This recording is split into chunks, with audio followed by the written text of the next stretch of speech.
Habits and Health, episode 34. Welcome to the Habits and Health podcast, where we believe creating healthy habits should be easy. Brought to you by an educator and coach for anyone who wants to create a healthier life. Here's your host, Tony Wynyard. Welcome to another edition of Habits and Health, episode 34, with Jonathan McLernon, who is a nutrition coach based in Canada. And he helps people around not only nutrition, but around their general health and trying to find out what the issue is, working on their habits to help them get better. And he's been doing this for a while, and his background is very different. And we'll find out a lot more about that during the episode. If you know anyone who you feel would get some real value from this episode or from any of the episodes, please do share it with them and leave a review for us. That really helps us with the algorithm and get more people get to know about this show. So I hope you enjoy this week's show with Jonathan McLernon.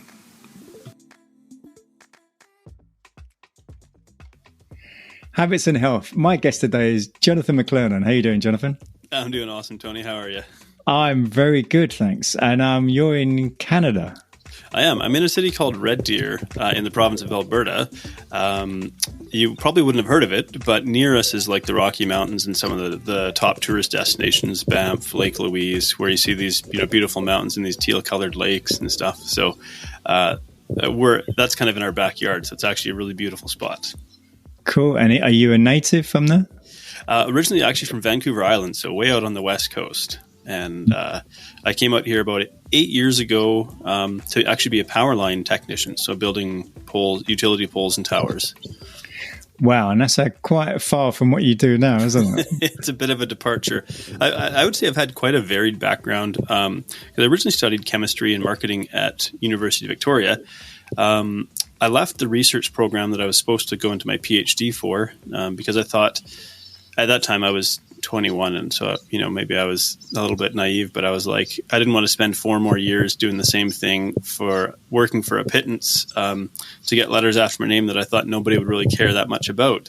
So I joined the Navy and became a marine engineer, and I did that for about 6 years, and then my wife and I traveled the world for about 3 years. And coming back, that's what got me into the power line trade, but an injury unfortunately took me out of that trade. I had to retire from that. So I spent about a year and a half kind of operating big trucks in what we call the oil patch out here. And then got into the nutrition and health business in about 2015. And so what was it? So you mentioned about the health and fitness, and that was what, 2015, 16, I think you said? Yeah. And what was it that drew you to that? Well, originally it was a friend of mine had a nutrition and supplement store, and he was having a bit of a falling out with his business partner, and the business was kind of failing. So I started helping him out part-time just because I kind of didn't want to see the business fail. And turns out I was really good at it. So with a background in chemistry and marketing, that's kind of, you could think it's almost tailor-made for the supplement industry because it's nutraceuticals and marketing, really. And I've got quite a good memory for facts and information, and so I was able to retain a lot about a variety of supplements. And so I kind of established a reputation as a supplement guru, so to speak. But ultimately, what started happening was I began to call myself a bartender without alcohol. So people would come into the store and they were looking for a supplement to solve a particular problem that they had. Say, I'm looking for a supplement to help me lose weight, or I'm looking for a supplement to help me have more energy, and so on. And I'd get asked them a couple of questions, and I'd say, you know what? I don't think this supplement's going to do what you want it to do, truthfully. Like, I can sell it to you, but there's something deeper at play here.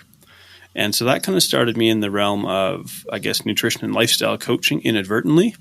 Kind of formalized it after doing some certifications through Precision Nutrition. But ultimately that business failed. It was quite a costly business failure, actually. But I will say that when you lose everything, you kind of have the opportunity to, you have nothing left to lose, or I had nothing left to lose. And so that kind of gave me the opportunity to venture into running my online nutrition coaching and lifestyle business. And so when did that start? May of 2018. And how has it been so far? It's been interesting. I would say it's been fairly successful because the online coaching industry has quite a high rate of turnover. Usually within, I think it's about 50 to 60% disappear within the first 12 months. Wow. In the online coaching realm, there's also what we call the guru sphere, or it's what I call it anyways, where there's a lot of people out there promising, work with me, I'm going to teach you how to make 6 figures in 90 days or something like that, how to have 10K months and so on. And the trouble is, it's a little bit harder than it sounds to actually do that successfully. There's quite a few different intangibles that come into play. It's not that it's impossible, but it's actually pretty challenging to do that. So you already have people coming with mismet expectations. You've got kind of predatory gurus out there just preying on people's emotional vulnerabilities for this promise of making more money and so on. And I've fallen prey to that in the past as well and spent money on gurus who weren't worth a penny of the money I spent on them. And once they have your credit card information, they're just happy to, sort of toss you into the heap. And so for me to be able to sort of keep it going, I'm 3.5 years into this and still going strong, which is good. I've got an established reputation, a good client roster, and so on. And actually now I also do a little bit of mentorship for new coaches. And I kind of came about that inadvertently, in a sense. I remember just a coach came to me and said, "Hey, would you teach me how to build an online business? Because you have a pretty successful one." And so I kind of formalized it. I created a series of courses. I kind of call it lean and efficient because I also have a bit of an engineering brain, so I like to make efficient business processes, and that's where we can kind of create a bit of scale with a solopreneur, is to sort of how do you make the digital infrastructure run efficiently. And so I kind of just started doing that on the side, partly because I knew how many predatory gurus are out there who are, they want to get your credit card and charge you 10 or 15 grand. And once they have that, too bad, so sad. Yeah. And I thought that was really, really unfair. And I've been burned before. And so I wanted to start working with people. And those who are starting out, they don't have a lot of revenue coming into their business. So I was like, you know what? I'll charge a fair price for what I do and the help I give. And I'll put a guarantee on there that I'll work with them until they make that money back, because that's why they hired me. And so that's also been reasonably successful, although really only I do that by word of mouth. I don't actually advertise that I do this.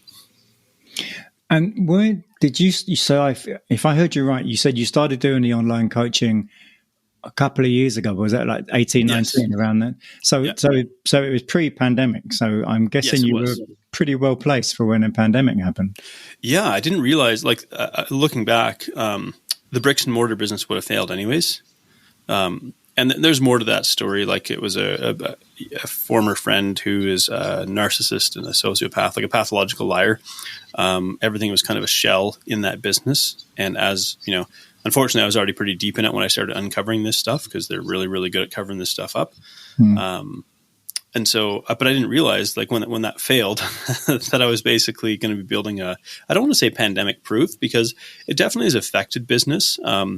On the one hand, people became more open to hiring people digitally and working online with somebody that you don't meet in person. So, but then there's also there's times where people get kind of skittish about even spending money on. So hiring a nutrition coach sometimes is seen as an expense rather than an investment in their health. And so when they see it that way, they get a little bit skittish. And so it's things have been steady for me, which is good. And I'm above average in terms of my business success.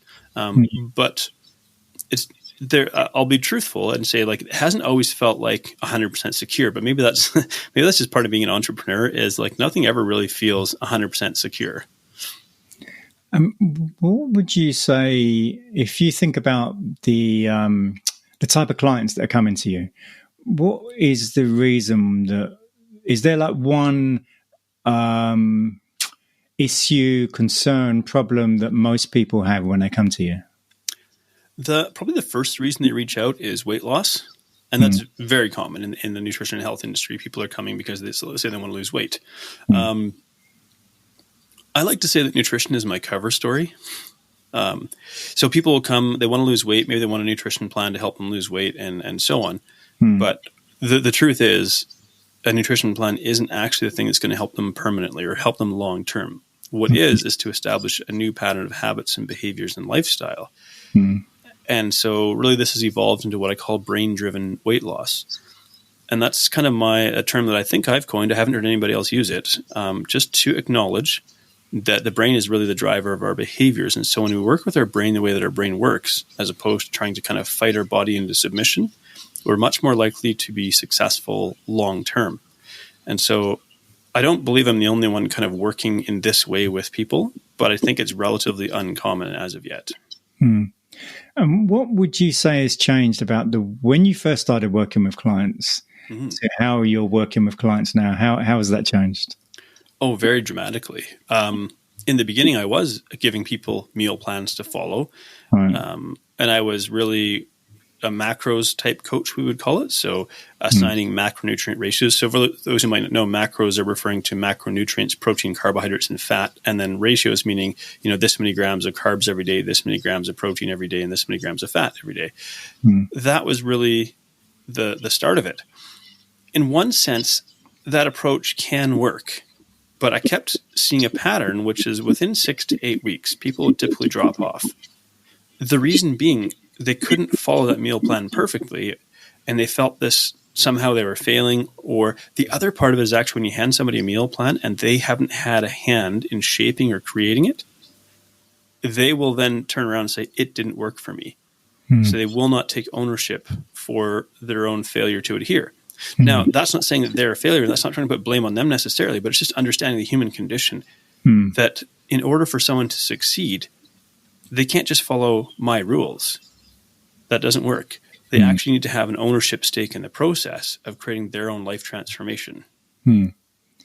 So what is your approach now then? I would call it two experts collaborating towards a common goal. Okay. What I mean by that is I'm an expert in nutrition and behavioral psychology, but the client is the expert in their own life experience and their day-to-day habits and behaviors. And so that's an important piece of input in the process.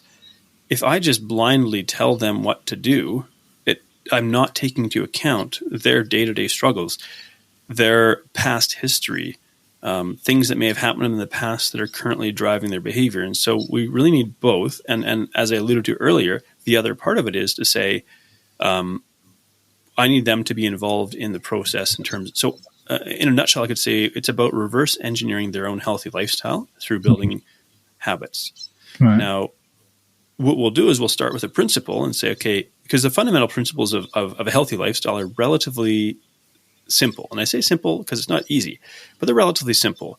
A regular habit of activity, regularly consuming nutrient-dense foods, limiting the amount of junk food you consume, staying hydrated, managing your stress, and getting some sleep. That at its core, if you kind of dial those things in, it's not going to be that difficult to ultimately achieve a degree of health. But how do we take that principle and shape it for the individual, depending on what their family circumstances are, depending on what their work circumstances are, and so on. And so we'll take a principle and say, okay, here's a starting point. I want you to try, let's say I have one called EMS, or Eliminate Mindless Snacking. And we'll say, okay, what I want you to do here is eat either 3 times or 4 times in the day and no snacking in between. So what that's going to do is that's going to start to stabilize blood sugar and stabilize cravings. In the beginning, it's going to suck a little bit if they're used to snacking every time they feel a twinge of hunger, but that's okay. We kind of want that a little bit of discomfort there. But it'll actually stabilize their blood sugar. And then I kind of say the rule of thumb is if you want to eat a treat, put it at the end of a meal. Don't eat it independently as a snack. And that serves a double purpose, really. One is you're now not eating a snack to satisfy hunger or a treat to satisfy hunger. And secondly, you're putting it on top of a meal, which should be slower digesting, meaning you don't get a blood sugar spike and crash. So we'll take a principle like that and say, okay, let's put this into action and see how this works for you. They then have to kind of learn, how much food do I kind of need to eat at a meal to feel satisfied? And do I feel better eating 3 times in a day or 4 times in a day? And some people, they might go down to 2. Some people might go up to 5. So we have a starting point. We figure out where the snags are, but we just keep within that operating principle. We just keep adjusting it until it works for them. And then we put the next piece in place. And if I hear you right, I kind of get the impression that whereas before you were big on the kind of ratios, amount of grams and so on, that's not so much the case now. No, because the other element of it is, of course, the coaching element. So along the way, when we try to implement these things, there's going to be inevitable human struggles. Trying to change your lifestyle, there's natural resistance to change. Our brains like homeostasis. Our brains like familiar patterns. We have a sense of identity. And when we try to create transformation, we're actually shifting our sense of identity. That can make people feel a little bit vulnerable and insecure. They may not verbalize it as such, but in a more primal sense, that's what's happening. And that's why it's so difficult really to create change independently by ourselves, because we feel a sense of insecurity and we feel a sense of discomfort when we start to challenge ourselves to grow and develop. Because I would say that our sort of our primal or animal nervous system is really wired to avoid discomfort and to try and stay within the familiar. It's this primal security mechanism. So what habits have your clients struggled with the most or found hardest to adopt? Good question. Because it's going to kind of depend on each individual. I would say something like, Okinawa, they have this principle, and I'm trying to think of the name of it. I want to say Ikigai, but I don't think I got it right. But it's this idea of eating to about 80% full. So, or stopping when satisfied rather than eating until you're stuffed. And so I think that one can be a bit tricky for people because their stomachs don't come with a level gauge. So it really means you have to start to become more mindful and tune in and sense what you're feeling in your body with that meal. And we're so accustomed to eating in a very distracted fashion. Very often we're eating and accompanied by technology, whether it's our smartphone or watching something on Netflix and so on, where we don't give ourselves the opportunity to tune in and sense this. So I think something like that tends to trip people up a little bit. And once they've managed to once they've managed to make that into a habit, does life become much easier for them? I would say yes and no. And why I say that is because then we sort of encounter the next challenge. Right. So if they can successfully implement it, then in one sense, yes. But then we're probably going to go more into we're going to dive a little bit deeper into the emotional aspects of their eating, whether that's boredom eating, stress eating, anxiety eating, eating to counter depression, and so on. So we're going to start examining a little more closely what are the tools that they use to deal with sort of their mental health. And on the subject of habits, I'm wondering, like, a lot of people seem to think that, a lot of people feel they have really bad habits. And a lot of people say, I'm no good at this whole kind of habit stuff. So once you've been able to help people prove to them and prove to themselves that they can do good habits on a regular basis, consistently automated and so on, does it change how they think about themselves?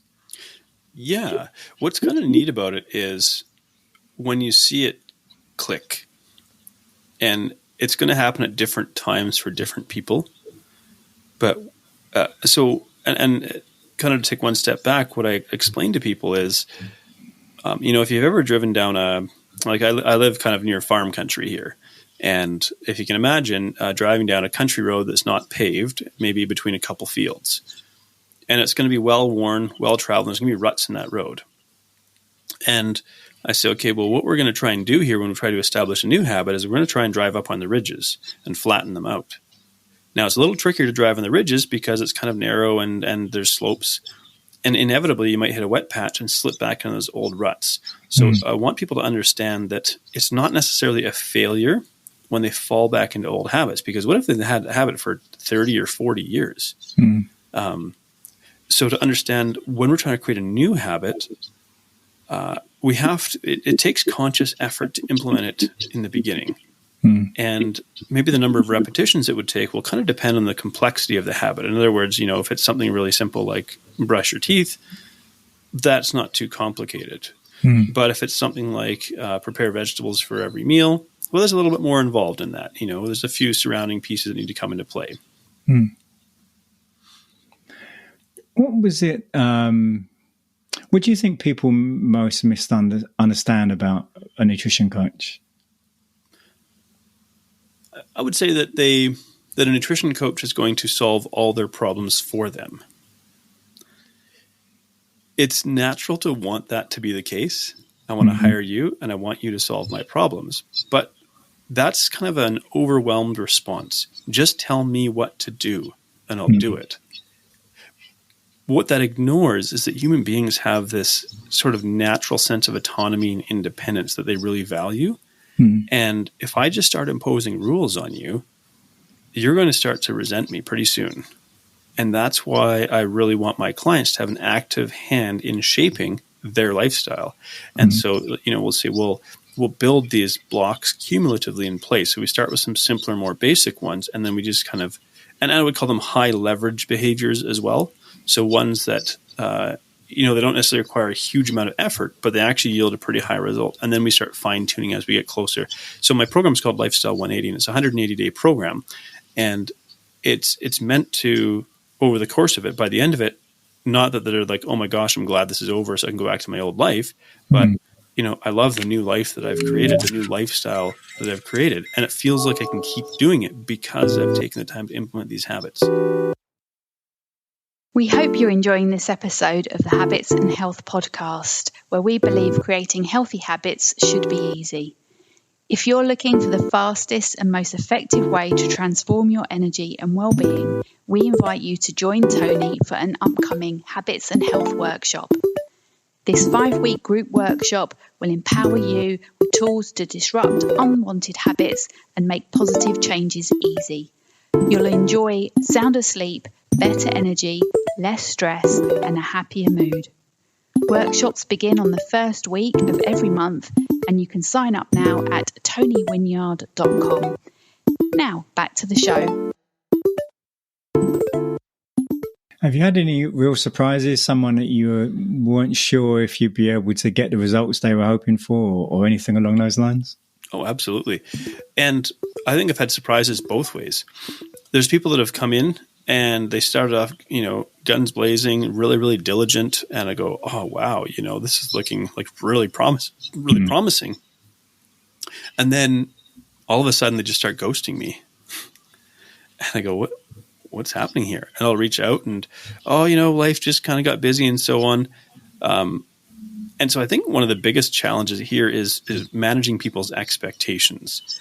So, when we start thinking about creating change, our subconscious mind starts to create a picture of how we'll look and how we'll feel when we accomplish this change. And then our brain starts to reward us with dopamine. That's that feel-good brain chemical. And I say there's a biological reason for that. That surge in dopamine allows us to overcome our resistance to change. We feel more excited about the change than we do our resistance to it. But it dies off. And it can be anywhere from a week to 4 weeks, typically, where I kind of see it die off. And I kind of don't want to burst people's bubbles. But on the same token, I want them to know that that's not true motivation. That's just a little surge in dopamine to get you over your resistance to change. And then the reality of transformation is going to set in. And you're going to realize, okay, there is some resistance to change because my primal brain wants me to go back to my old habits and behavior patterns.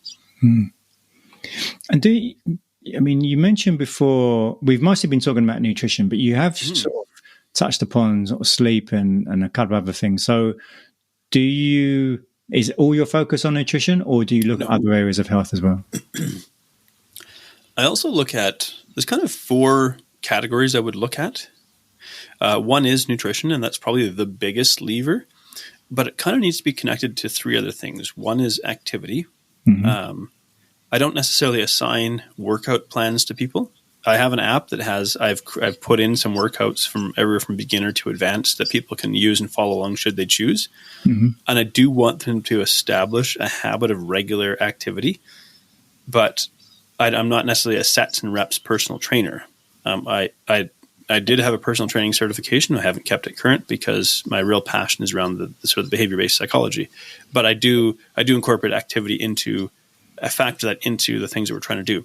The other 2 really are sleep and recovery, and then stress management. And I think like they all kind of work together. If your stress is really high, which very often it is with people, especially in the modern world. Their sleep quality is not going to be very good. If their sleep quality is not very good, they're going to struggle with emotional regulation and regulating their consumption, because cheap junk food gives us a dopamine hit, and it's an easy way to escape uncomfortable feelings and escape from stress. So there's kind of an art and a science to this whole coaching process, because it's kind of like I'm sitting here tweaking this dial over here with them, and then we'll tweak this little dial here. Okay, let's take a look at, this week, let's take a look at what your stress levels are like and so on, and how you're sleeping, and factor all of that in, and then bring that back to them and say, okay, well, here's how we maybe want to, or here's the expectations we want to have of ourselves this week based on the resources that are available to us. It's because I think it's unmet or mismatched expectations that lead to discouragement and quitting and dropout. So you mentioned stress just then, and so I'm wondering, are most of your clients sort of local, or are they sort of geographically widespread? I would say a good chunk of them are local to the province that I live in. But I've had clients as far as Hungary on one side and Australia on the other side. And so I've got plenty of clients in the US as well. So there really isn't a geographic restriction. It's just a matter of sometimes at a certain point, the time differences can make it difficult to connect effectively. But I'm wondering, so the reason I asked that question is, do you find that people in smaller, you mentioned that you're in a sort of smaller town, is the stereotype is that people in smaller towns aren't as stressed, and it's the big cities where people are more stressed. Is that what you found? Not necessarily. I think nowadays, particularly because of digital technology and even the small towns have high-speed internet, that it's almost like we find things to be stressed about. And maybe we go back to sort of this biological mechanism of trying to keep ourselves safe. And so we scan our environment for threats, and there is this idea of wanting to be connected. If it is like the rural farm country, there is the aspect of like farm life is hard and long hours and unpredictable. So we have some clients in that area. The other side of the coin is the corporate life is difficult and challenging as well. And so I don't see a huge difference really between the two anymore. Right. And since the outbreak of COVID last year, have people come to you? Well, would you say you've noticed there's a difference in why people are coming to you from before, or no change? No, I haven't really noticed a significant change. There was, all the jokes floating around back in 2020 about the whole COVID-15 sort of thing, the natural weight gain. But after a while, it stopped being funny. And people are like, oh my gosh, this is actually happening. And maybe it's not a joke because the COVID-15 is turning into the COVID-30 and 40 and so on. And so maybe there's people, I want to say, a little more discouraged. They're like, oh my gosh, I thought maybe it'd be a little slip up and I'd get back on track, and I've really struggled to get back on track. And that's because, we didn't see this playing out for 2 years or longer the way that it has. Everybody sort of went into this with the idea that, okay, we just got 2 weeks to flatten the curve. And the joke is like the hardest part about the 2 weeks to flatten the curve is the first 18 months. What is it that you most enjoy about what you do? I really enjoy when it clicks for people. There's something really, I also have this kind of a nerdy engineering brain. So I have this kind of a unique combination of I'm quite an empath, and I'm very compassionate towards people and their struggles. But I love when somebody comes to me and they don't see a lot of hope in their situation. And I look at them and I my engineering brain runs these calculations and I see their potential and I go, oh my gosh, this would be an incredible transformation story if we could make this work. And so I kind of love the challenge of that really like excites me. And then when it clicks, I have a client, for example, she's about 61 now, and it might seem like a total mismatch. I'm a guy in my 30s and she's a lady in her 60s. And, she's lost over 50 pounds and kept it off. She took about 9 months to lose 50 pounds, and she's kept it off for 18 months. And it's pretty incredible. So she went from, being in pain, walking across the room kind of thing, thinking I'm just getting old, I'm over the hill, I'm done, to being able to walk 5 miles and swim 30 lengths at her local pool. Wow. And so clearly you say you enjoy the challenge and so on. So how do you see, what would you like to happen in your business in the next few years? I'd like to be more well-known. And so, because here's the challenge with being an entrepreneur, especially being like a solopreneur. Like I do outsource some things, but I wear all the hats, and I sort of keep my finger on the pulse of the different areas of both of my businesses. Maybe I'm a little bit of a workaholic. The one thing is like in a business, I spend as much time sort of marketing and trying to, and finding clients as I do coaching clients. And I would like that ratio to shift because I'm good at the marketing part. I'm good at communicating. I know all the steps, I know how to use organic marketing. I've worked it to past the magic 10K month and all that. I would like to spend less time on the marketing and more time working with people because that's truly where my passion lies. Right. And what do you think about the technology that's coming into health now with all the various wearables and monitors and so on? Double-edged sword. So I have a pretty basic watch. It's a Garmin VivoFit 3, which probably came out, a couple of years back. And I really only use it for counting my steps. Sometimes too much information can be a problem, or we can get lost in the weeds. It can become a distraction. Because I know I used to be very data-driven because I have a scientific research background, and I used to keep spreadsheets on everything. I had an InBody 520 to scan my body fat percentage every day. Like I was really into this stuff. It didn't really help me move forward. What it was that was becoming a distraction rather than like helping me. And so what I would say is technology is intended to facilitate the process, not be the process. And the same goes for working online. The internet is just the medium that allows two people to connect. So I set what I call CMGs, or can't miss goals. And this is a concept that I think is really valuable for a lot of people.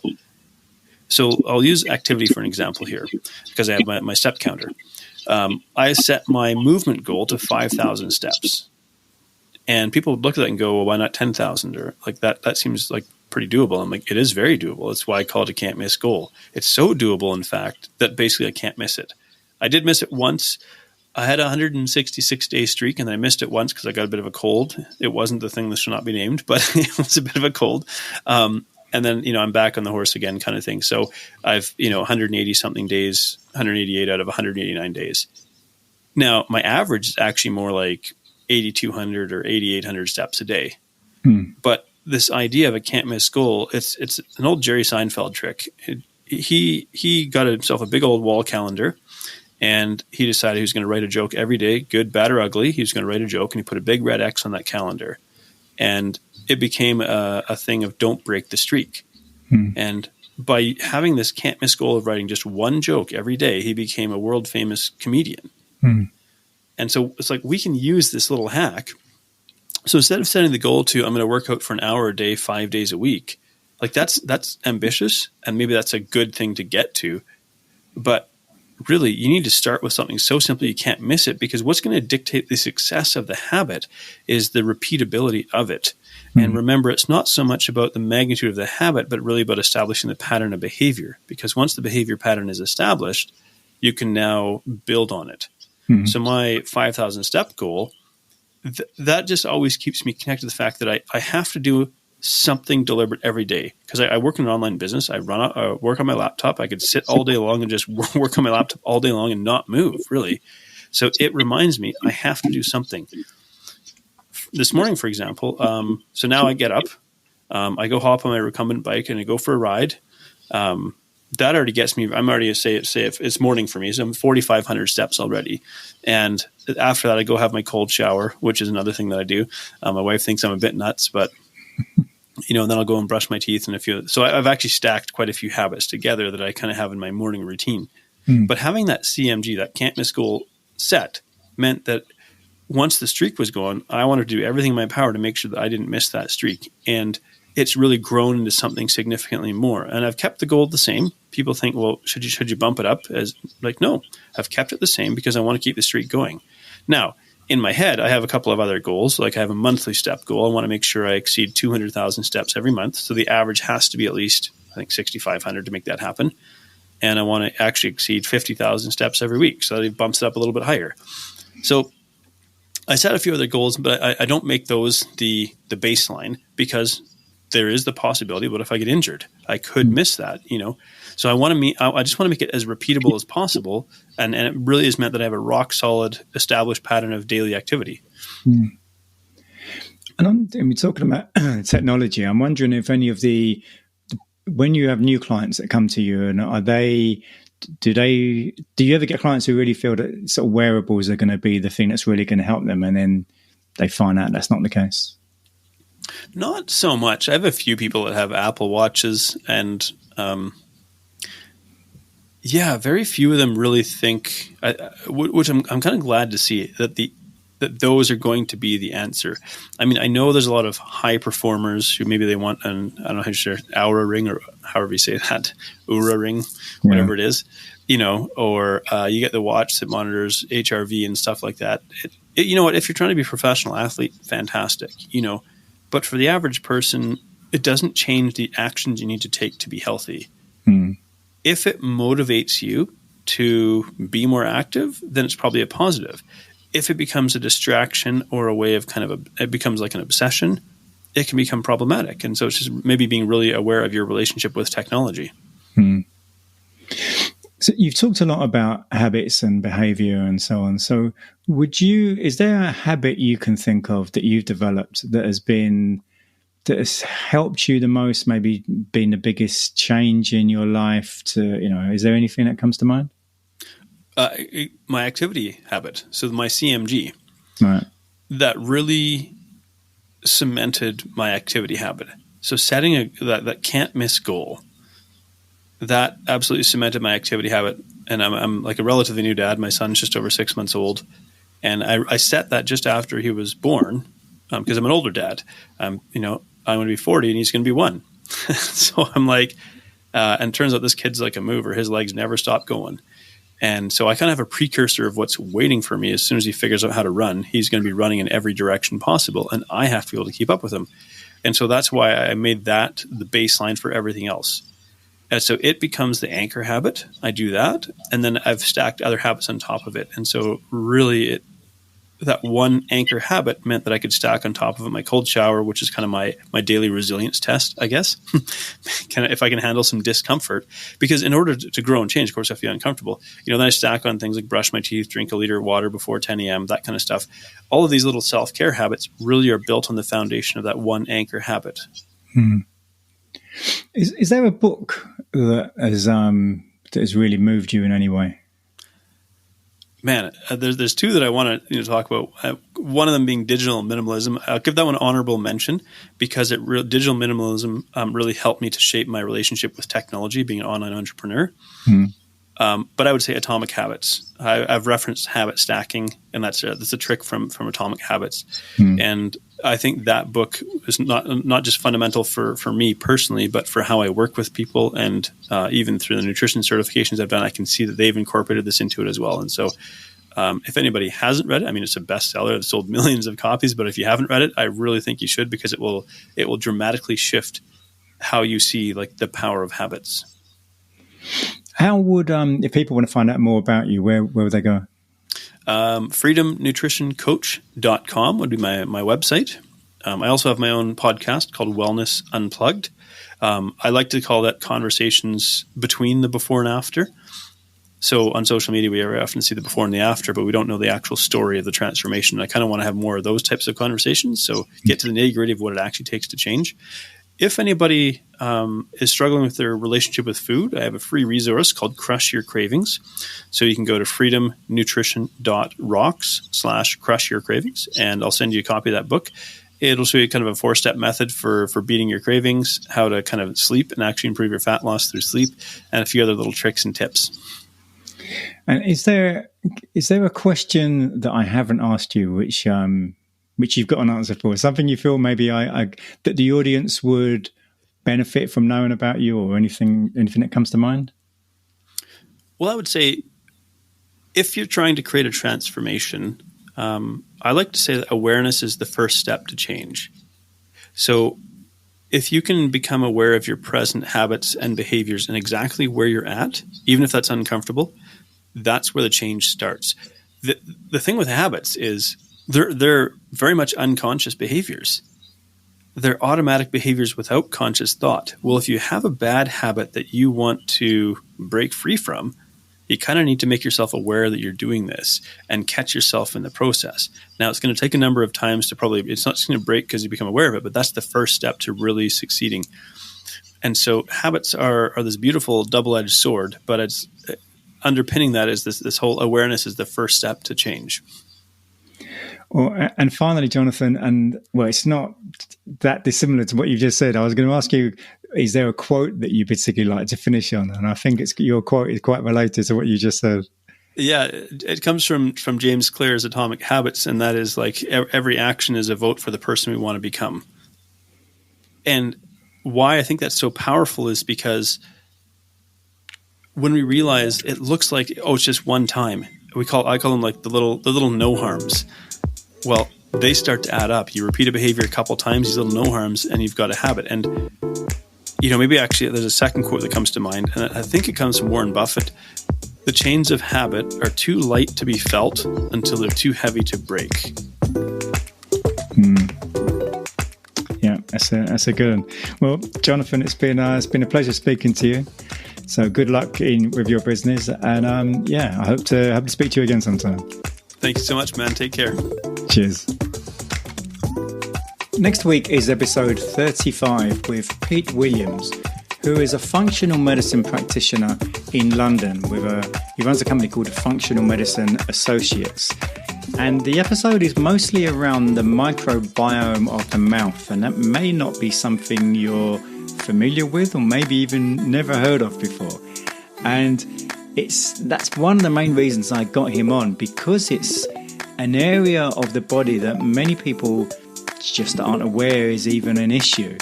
It's becoming a lot more popular, I guess you could say, the microbiome of the stomach and how important that is, our gut health.